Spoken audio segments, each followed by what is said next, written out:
Bonjour, donc aujourd'hui je vais vous parler du générateur HHO, donc avec son petit chalumeau à hydrogène qui va avec, donc pour voir un peu les propriétés que justement le HHO a, qui sont d'ailleurs phénoménales.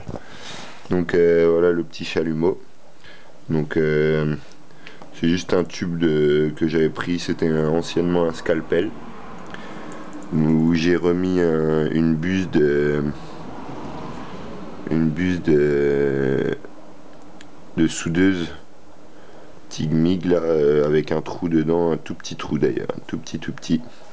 Et à l'intérieur du tube, j'ai bourré de paille de fer.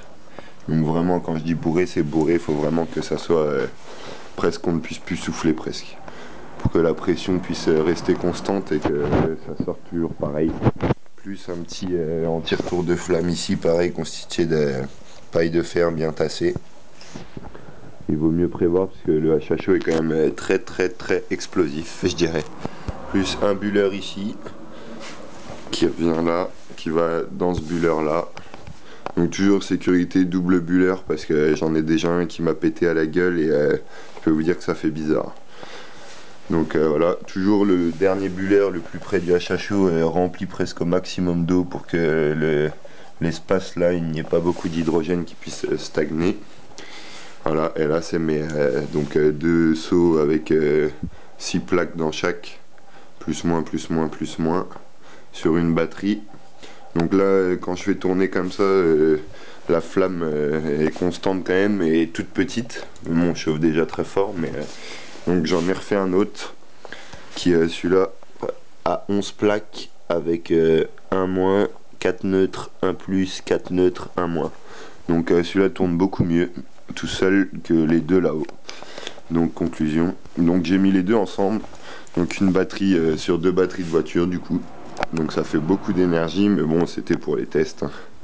C'est pas on n'essaye pas d'économiser, hein. Donc je vais vous montrer un peu ce que ça donne. On branche le bordel. Voilà pour le premier, on va brancher l'autre. Hop là. Donc là, je vais ouvrir la vanne. Là, on laisse descendre. On laisse commencer à buller. Voilà, là, on va être bon. Donc, ce que vous pouvez faire, si pour sécuriser un peu plus la paille de fer, c'est mouiller un peu l'intérieur. C'est-à-dire que vous prenez 2-3 gouttes d'eau et vous les versez dans la paille de fer. Donc voilà, on allume. Donc là vous voyez c'est sans pression. Donc c'est vraiment à vide comme ça. Avec deux bulleurs c'est quand même une bonne flamme, pas mal. Et elle a du mal quand même. Là je vais vous montrer sur un caillou. Vous allez voir que voilà, ça peut atteindre son point de fusion très vite. Putain, la flamme s'éteint. J'ai un retour de flamme quand même. Donc c'est quand même relativement dangereux vu que j'ai pas d'interrupteur ni de truc sécurisant. Donc je sais pas comment ça se fait, hein, parce que là il y a quand même une forte pression, mais bon. Enfin bref. Là, vous voyez la pierre qui atteint son point et qui se transforme en verre d'ailleurs. Donc c'est quand même relativement hallucinant quoi. Donc là j'ai le débit de la flamme qui baisse alors que les bulles ne baissent pas, donc je ne comprends pas. Donc là je vous montre sur de l'acier trempé là. Donc je peux le tenir dans les mains. Ça chauffe tellement fort et tellement vite que en fait ça a même pas le temps de transmettre la chaleur au bout du métal. Donc là quand la flamme est plus grosse normalement ça crépite, mais là il a pas envie on dirait. Allez. Vous voyez qu'il atteint bien son point de fusion. Donc je le tiens dans les mains. Donc c'est vraiment ça, c'est perturbant quoi. Du tungstène Donc là le tungstène normalement c'est 3800 degrés je crois à peu près, la température où il atteint son point de fusion. Et là c'est en quelques secondes.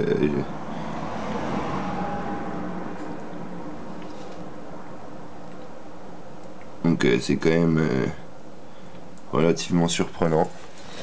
Donc après j'ai fait des tests avec plein de trucs, mais un truc que je ne comprends pas trop, c'est que plus vous faites, plus un métal a un point haut de fusion, plus il va arriver à son point vite. Si par exemple vous essayez de chauffer de l'eau, et ben elle ne bourra pas, ou presque pas.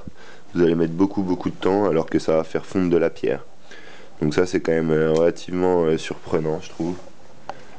Que ça puisse, comme si la flamme calculait, comme si la flamme savait, je ne sais pas à quoi c'est dû. Donc ça c'est la pierre, vous voyez que ça dégage un bon flash lumineux quand même. On pourrait faire une bonne petite ampoule.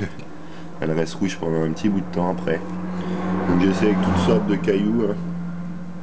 Il y en a qui deviennent lumineux, il y en a juste qui rougissent fort. Il y en a qui claquent, donc qui explosent.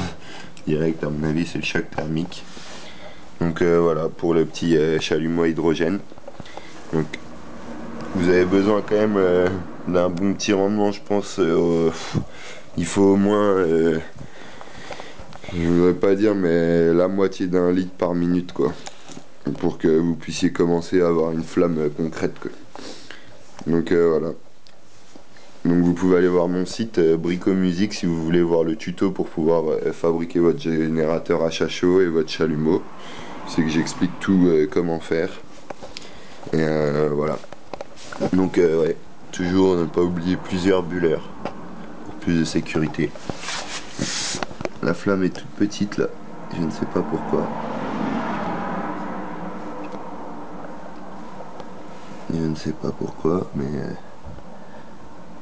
Et oui aussi, dernière chose, c'est une flamme qui recrache que de l'eau. Donc ça c'est quand même surprenant. Enfin, surprenant, c'est de l'hydrogène et de l'oxygène. Vous pouvez voir du bois, la vitesse que ça fait prendre feu si vous voulez, c'est... Voilà quoi.